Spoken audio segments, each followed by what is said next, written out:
Thank you. Now on Bounce, we're talking confidence and being comfortable in your own skin with our body language expert, Blanca Cobb. Welcome back. Thank you. Always Fabulous nice to have you. here. Yes. We want to jump right in, Blanca. You say that confidence is misunderstood. Why? Because people, particularly young girls, think you only need it when you're sticking up for yourself. But it's a lifestyle. It's more than a belief. It's action. So you have to live it. It's like when you exercise, you develop muscle. It's the same thing with confidence. You just can't pull it out when you need it. You have to practice it all along. You say that we should ACT. That's an acronym for assertive, compassion, and tenacious. Yes.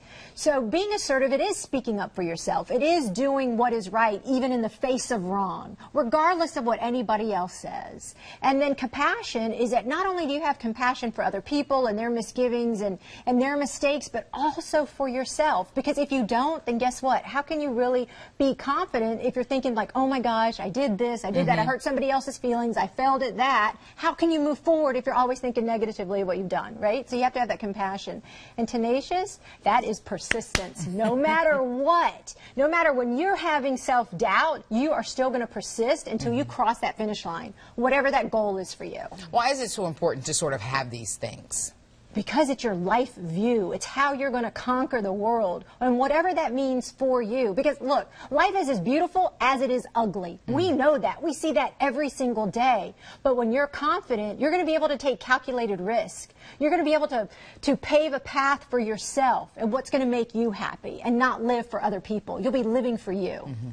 Anything else you want to add when it comes to, you know, confidence and being comfortable in your own skin, particularly for our young girls, because we're bombarded with so much. You know, they have to sort of rise above so much noise. You got social media, you got celebrities, you know, you got your peers. Yes, and that's a really good question that you bring up, Brigitte, and it is about making sure that the message, whatever your verbal message is, matches, is congruent with what you show in your body language. It's different if I'm like, yeah, well, you know, I understood that you were talking about me and it didn't make me feel good. Look at this versus, you know what, Brigitte, it's come to my attention that you were talking about me and I didn't like it, and let me tell you why.